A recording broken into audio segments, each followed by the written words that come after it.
something floating in the air.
On behalf of the President of the United States Army, and the grateful nation, please accept this flag as a symbol of our appreciation for your loved one's honorable and faithful service.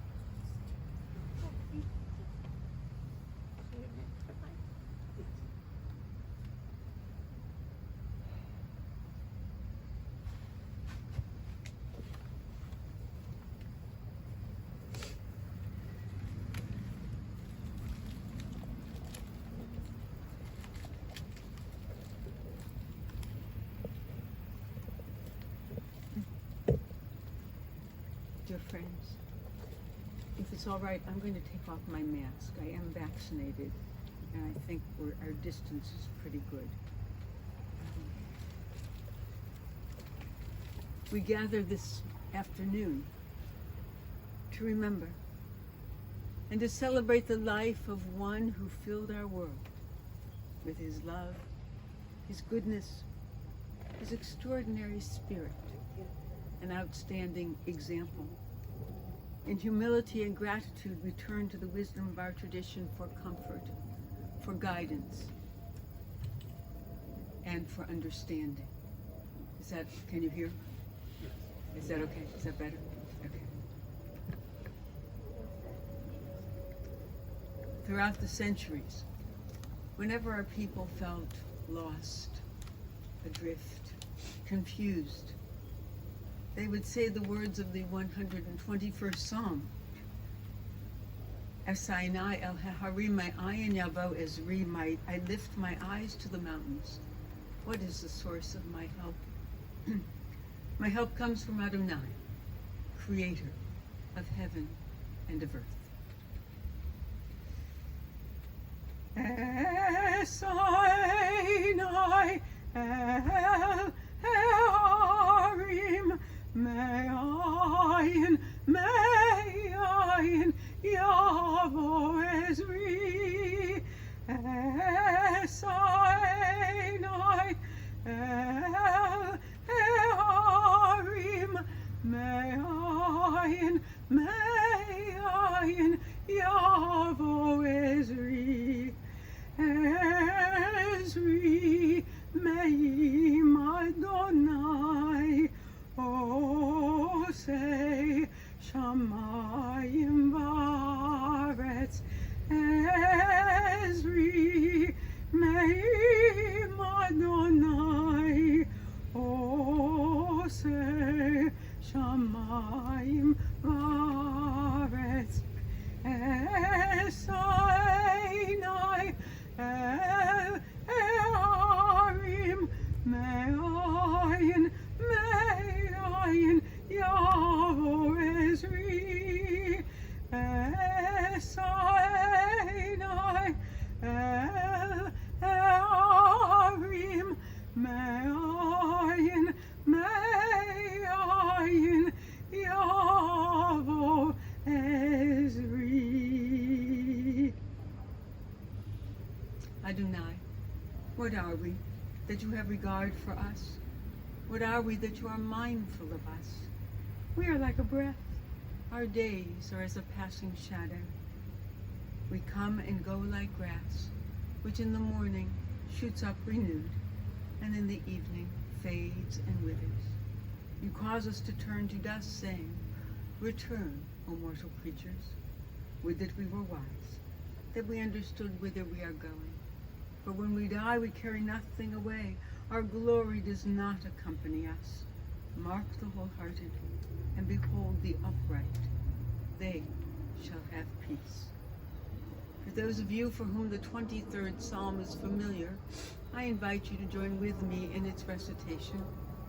The Lord is my shepherd, I shall not want. He maketh me to lie down in green pastures. He leadeth me beside the still waters. He restoreth my soul. He guideth me in straight paths for his name's sake.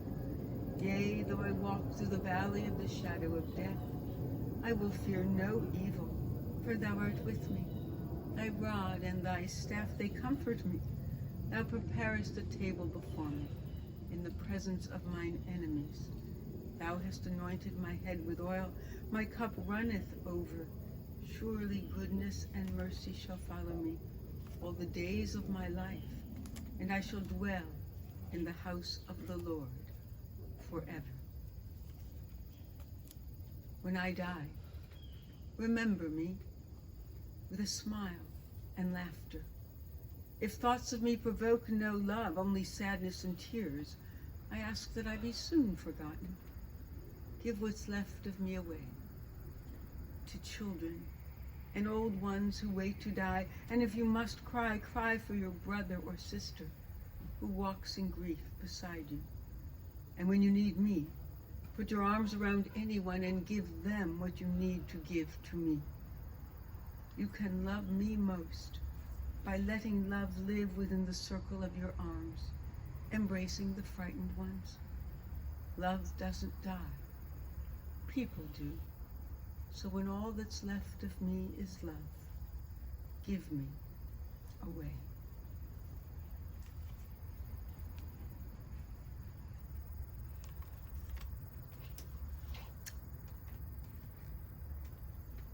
My dear Lisa, whom we know is joining us technologically, and Jose, dear Pam, Michael and Edie, dear family, friends. From the time, from the time that Alan Landy was 5 years old, he always had a team on which to play.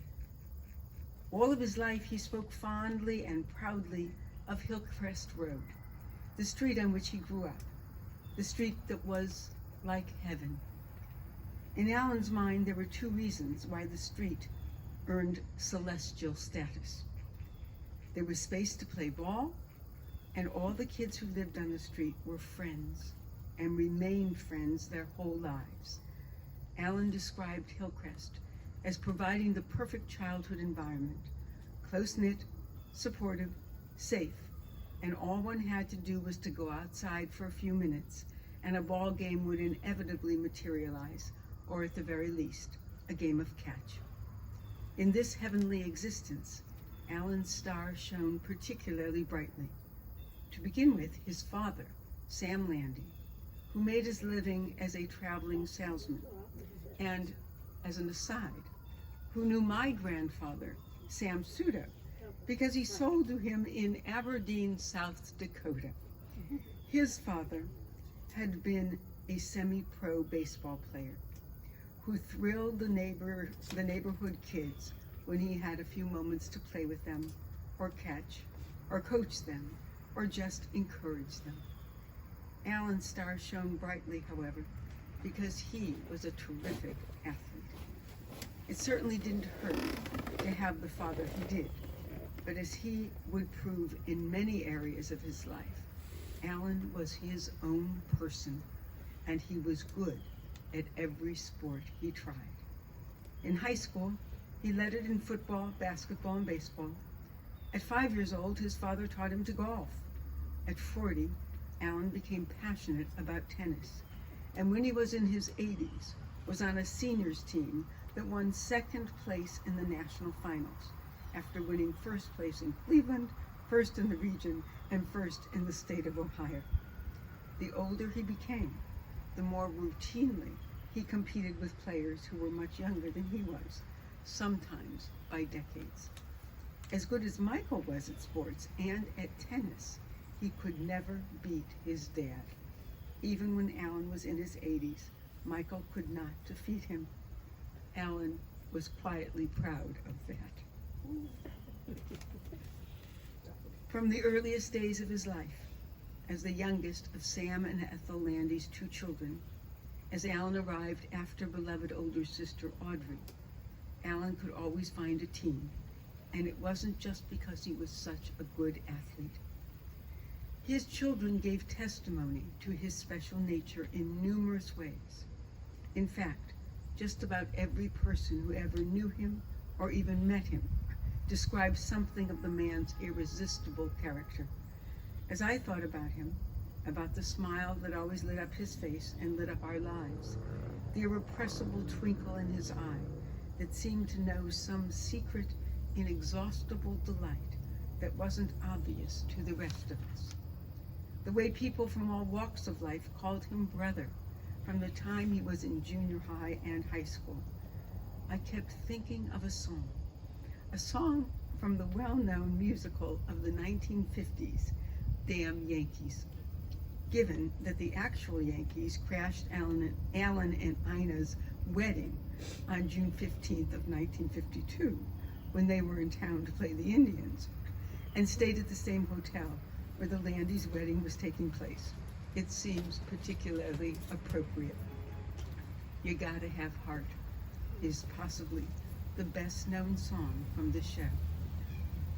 You've gotta have heart, all you really need is heart. When the odds are saying you'll never win, that's when the grin should start. You've gotta have hope, mustn't sit around and mope. Nothing's half as bad as it may appear. Wait till next year and hope. And the song goes on. When your luck is batting zero, get your chin up off the floor.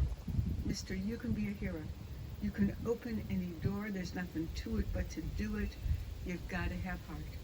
Miles and miles and miles of heart. Oh, it's fine to be a genius, of course, but keep that old horse before the cart. First, you gotta have heart. As his children described, Alan had a will of steel and a heart of gold. There is no question that first, last, and in between He had heart. Alan Landy played with heart. Even more importantly, he lived with heart. In his family, as he honored his family and as he honored his father and his mother. When Ethel became incapacitated and then passed away in 1980, which was when I met the Landy family for the very first time, an association I have treasured for over 40 years. Alan brought his father into the business. He gave him a place to be every day, with responsibility and goals. Alan expanded his horizons with love and respect. He lived with heart when his dear brother-in-law and business associate, Gil Kutash, tragically passed away, leaving Audrey a far too young widow and her children, Raymond and Robin, without their father. Alan was there for them all, but formed a special bond with Raymond as friend, mentor, supporter, and sometime father figure for the boy whose father died before his bar mitzvah and became a man with the heartfelt guidance of his very special uncle. Alan Landy lived with heart, and one did not have to be born a Landy to be a member of the family. When Kuka Kombaritsa Aristizabal, did I say that right? Aristizabal. Say it again. Aristizawan. Oh, she Ar- said Aristizawan. Aristizabal, That's pretty thank you, cool. came to live with the Landys as an exchange student in 1972. She became a part of the Landy family. When she married Michael Bloom, Ina and Landy gave them a most beautiful, gracious, and wonderful wedding. Alan and Ina took enormous pleasure in Hannah and Vanessa as true grandchildren, and Alan especially rejoiced when they both had children of their own. Alan's family was always expanding. Everyone associated with Galco became part of it. When Alan graduated from Heights High, he went to Ohio University for a year. At 17, he was the youngest player ever to serve as a quarterback for the Bobcats football team. After his first year, however, Alan left school to join the Army in the last group considered to be World War II veterans. Stationed at Fort Sam, Houston, he trained as an Army medic, but spent much of his time in the service traveling 50,000 miles by bus around the country as a player for U.S. Army football and basketball teams. In these games, he had the experience of playing with and against players who would eventually become Hall of Famers in their sports. He could always find a team. He always played with heart. Upon honorable discharge from the United States Army, Alan returned to Ohio University on the GI Bill to complete his degree in business. He thought he wanted to be an accountant, but soon learned that he didn't like wearing a suit every day or sitting at a desk all day long. He wanted to be an entrepreneur. So with some initial family help, support, and encouragement, what started as an industrial laundry that handled used work clothes developed into a mail-order business and then morphed into the Army-Navy store at 71st and Harvard in Slavic Village. That is where he became Mr. Galco and nurtured a diverse, multi-racial, multi-ethnic, and multi-generational workforce that, despite the pressures of production and the workplace, was a haven of tolerance, acceptance, respect, and individual empowerment. Pam, Lisa, and Michael all have vivid memories and an enormous amount of gratitude for the opportunity they had to grow up in that environment that was so different from the far more homogeneous world in which they lived, went to school, and even went to temple. They loved to go to work with Alan whenever they could. They interacted with all of the employees. They helped with customers and in the back. They watched, they listened, they observed, and they learned about various cultures, races, styles, points of view. They learned about dignity, respect, integrity, about what it means to embrace another human being, what it means to be family, to be present for others. They shared holidays, picnics, gatherings with their Galco family, and were profoundly enriched by these experiences.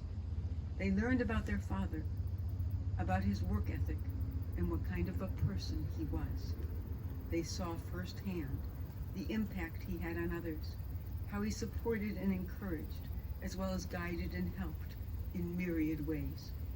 They learned what teamwork really means and how one plays with heart, leads with heart, and most of all, lives with heart. Most of the Galco family is gone, but there are a few who were quite young when Alan hired them or took a chance on them, and they have contacted the family in these last few days since Alan's passing to acknowledge what an outstanding man he was and the extraordinary influence he had on their lives. As one individual wrote, "Your dad was and will always be remembered as a great man." Another, whose school tuition was paid for by Alan and Ina, gave testimony, "Your father is the whole reason I am what I am." At Galco, Alan created a small melting pot of diversity and accomplishment, of first jobs, second chances, and even third careers. It was a place of character and character building, of making a living, and providing the Landy family with the lives they most fortunately enjoyed. You've got to have heart. All you really need is heart. When the odds are saying you'll never win, that's when the grin should start.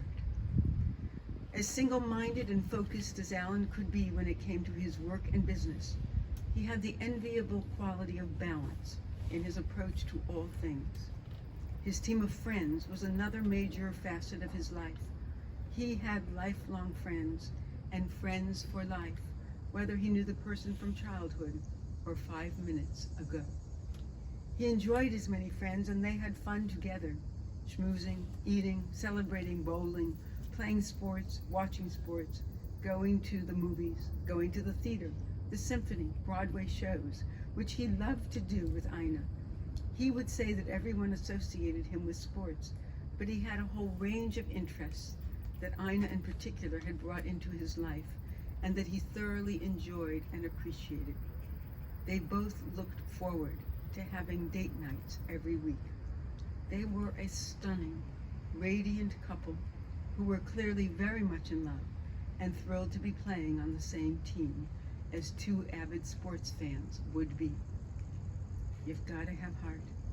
All you really need is heart. Their 49-year winning streak actually began circuitously at the 5th game of the 1948 World Series, which the Indians lost. Both Alan and Ina were at the game, but did not know each other. The next day after the game was the Sunday between Rosh Hashanah and Yom Kippur, which is 2 days from now this year. Ina was getting ready to go back to OU when her father gave her a case of beer to take back with her. As they were driving back to Athens, she was thinking, I can't take this case of beer into the dorm. Wednesday was Yom Kippur, so she asked people if they would like to have a breakfast. She knew of 6 guys who lived in an apartment. She asked them if they would like a case of beer, and they could have a breakfast. They said, great. When she came into the party, she was introduced to the different people who lived there.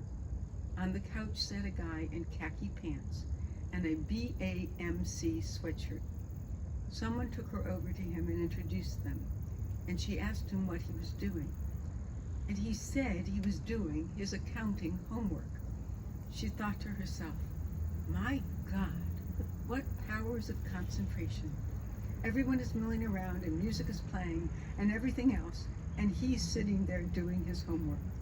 She thought, what a dependable person. 2 weeks later was their first date. Their second date was on Ina's birthday. It was also the evening of their first kiss. 3 years of dating ensued. It was casual in the beginning, but then over time, the other dating partners fell by the wayside. Alan was the president of his fraternity, and Ina was the president of her sorority. When they became pinned, they were serenaded by Alan's fraternity brothers, holding candles and singing love songs. They were married on June 15, 1952, at the Euclid Avenue Temple, where they had both grown up. Surprising that two such avid sports fans would schedule their wedding on the date of a doubleheader between the Indians and the Yankees. As indicated earlier, both teams ended up at the hotel where their wedding reception took place and mingled with their guests. You've got to have heart, which they both did. And their hearts practically burst with the joy of welcoming each of their three greatest treasures into their lives, Lisa, Pam, and Michael. Alan was a very present father to his children in his children's lives, who shared his values by example and his passions through their activities as a family. He was always there for them, steady, supportive, encouraging. Each of his children knows that he believed in them and their abilities. They also know that he was inordinately proud of each of them. And most remarkably of all, each of them knows that he or she was their father's favorite. He was their mentor, their source of strength and courage, their rock, their best friend. He was the sunshine, the person who could always make them feel better, make the world look better, and help put every setback and disappointment into perspective. Their lives revolved a great deal around sports. Pam talks of the time she stayed out of school for several days with a fever, but she was in the stands for the Browns game that weekend, because that's what the family did. Ina used to make sandwiches for them all for the game, including for George Steinbrenner, who had seats right behind them. Alan enjoyed having dinner and watching the Indians games from the Terrace Club at then Jacobs Field. He was there so often and with such focus on the games that the people who worked at the Terrace Club thought he was Dick Jacobs himself. Alan and Ina enjoyed belonging to Hawthorne Country Club, of which Alan's father Sam had been a founding member. They spent time together as a family when the kids were growing up. Our congregation was another important team in his life. As he and Ina had grown up at Euclid Avenue Temple, so Lisa, Pam, and Michael were consecrated, attended religious school, celebrated becoming bar and bat mitzvah, and were confirmed at Fairmont Temple. I remember what a pleasure it was to see them at any number of events, programs, gatherings, and services. We always greeted each other warmly and with real feeling. They helped make the congregation feel special for so many as leaders and involved participants in the life of our community. There was always room for 1 or 3 or 10 more players on any of Alan's teams.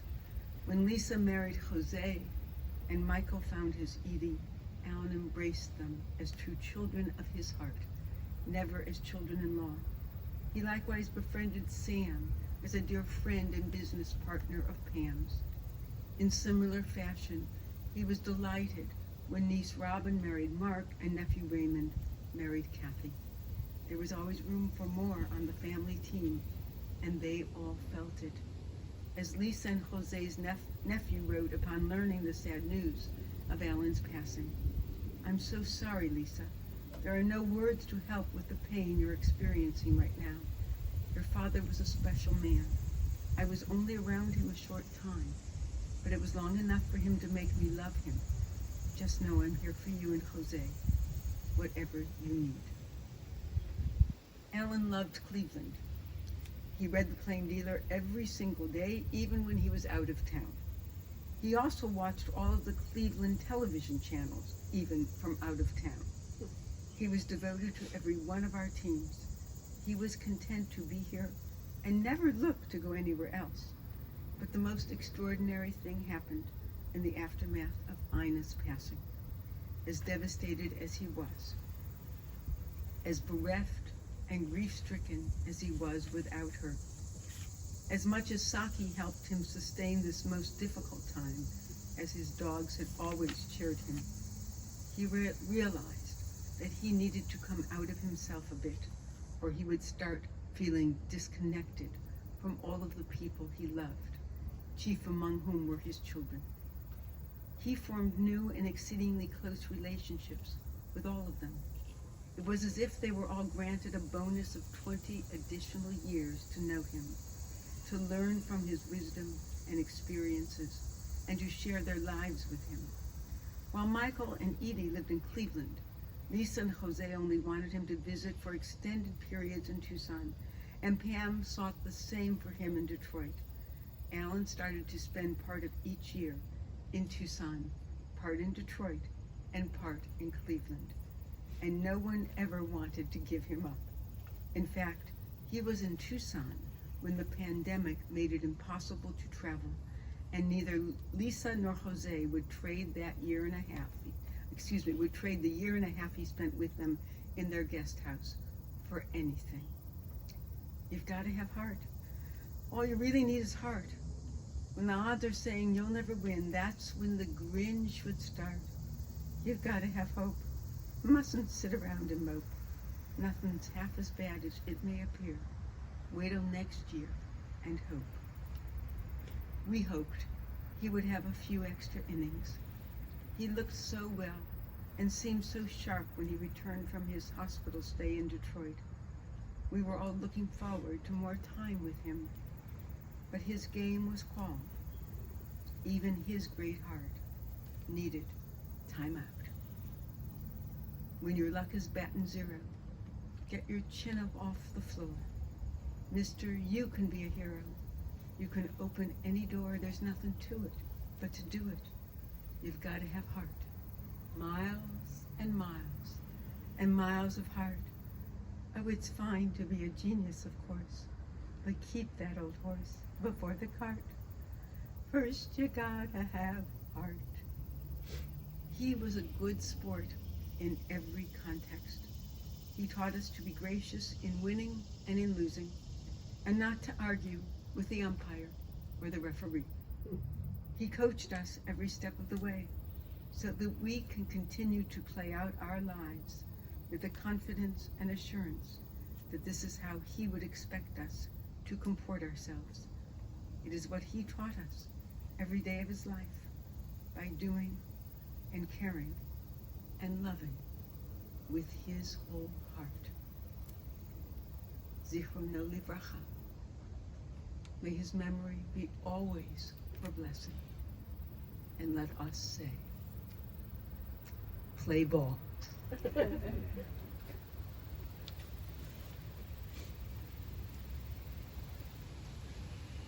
Oh God, you give us loved ones and make them the strength of our life, the light of our eyes. They depart and leave us bereft on a lonely way, but you are the living fountain from which our healing flows. To you the stricken look for comfort and the sorrow-laden for consolation. Oh God, we see life as through windows that open on eternity.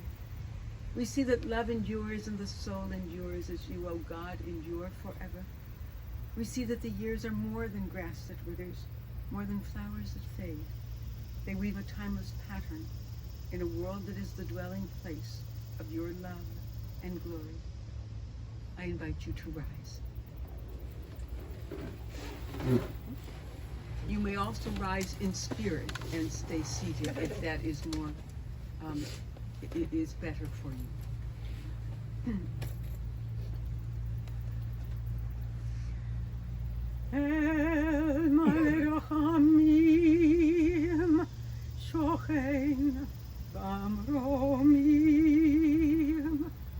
ametzei menucha nechona תחת כנפי השכינה עם קדושים וטהורים כזוהר הרקיע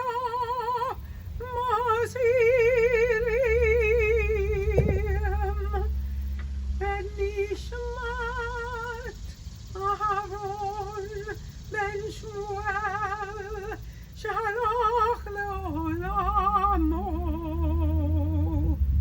בעל הרחמים יסתירהו בסתר כנפיו לעולמים. יתרו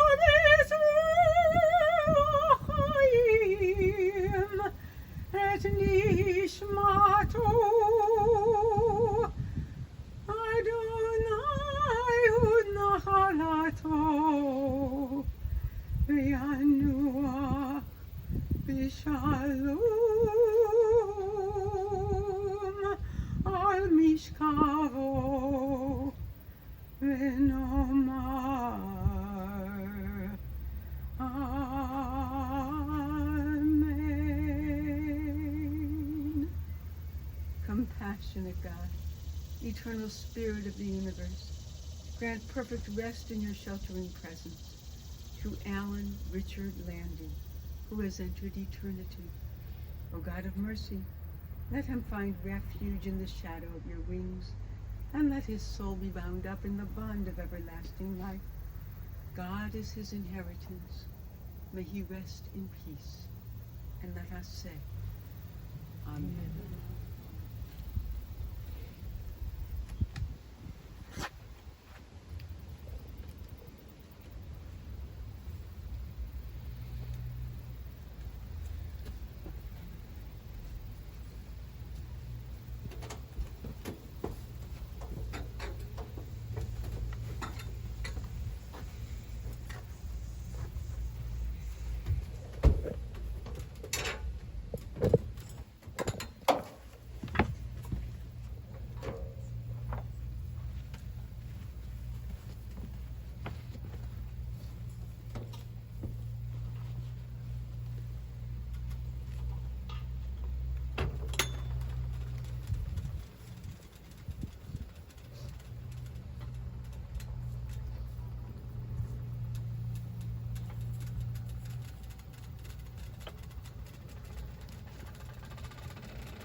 Before we say Kaddish, Pam and Michael, you are wearing ribbons for you to cut. We're going to make a tearing. It's called cutting faith.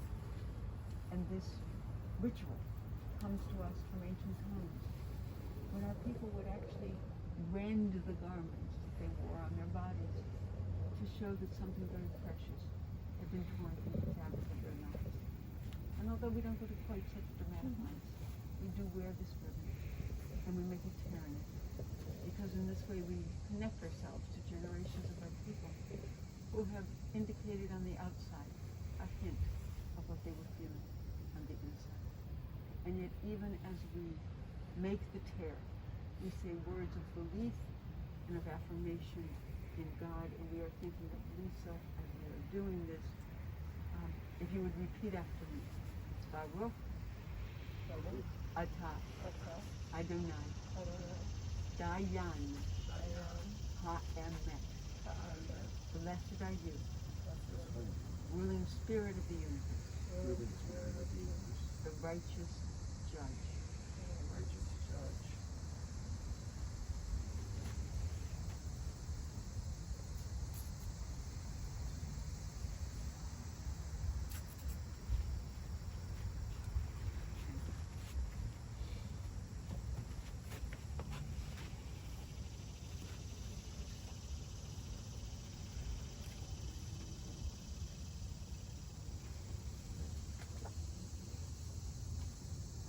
The dust returns to the earth as it was. The spirit returns to God who gave it. It is only the house of the spirit which we now lay within the earth. The spirit itself cannot die. Receive in mercy, O God, the soul of our departed Alan Landy. Grant him that everlasting peace which you have prepared for us in the world to come. Though no human eye has seen, nor ear has heard, nor mind has grasped it, still it is our sure inheritance and our everlasting portion. O God, help us to understand that grief and love go hand in hand, that the pain which loss inflicts is the measure of a love stronger than death. Though we cry in the anguish of our hearts, may we be like children who know that their parent is near and who cling unafraid to the trusted hand. In this spirit, O God, do we commit all that is precious to us to your keeping, as we repeat now the words hallowed by generations of our people in the Kaddish praise. Yitkadal v'yitkadash shemei Rabbah, ba'alma yivra hirutei v'yamlich malchutei, v'chayechom uvyomechom uv'chayei dechol beit Yisrael, v'agala uvizman karim v'imru. Amen. Yehei shemei Rabbah mevarach la'olam v'la'amei almayah, yitbarach v'yishtabach, yitpa'ar v'yitromam v'yitnaseh, v'yitadar v'yitaleh v'yitalal, shemei dekudisha brichu, le'ela min kol birchata v'shirata, tushbachata v'nechemata, da'amiran v'alma v'imru. Amen. Yehei shalama Rabbah min shemaya v'chayim, aleinu v'al kol Yisrael v'imru. Amen. Oseh shalom b'mama, hu ya'aseh shalom, aleinu v'al kol Yisrael v'imru. Amen. It is part of the tradition of our people to actually help to bury our departed with our very own hands. And for those for whom it would have meaning, to symbolically place a shovelful of dirt upon the gravesite, I invite you to do so at this time.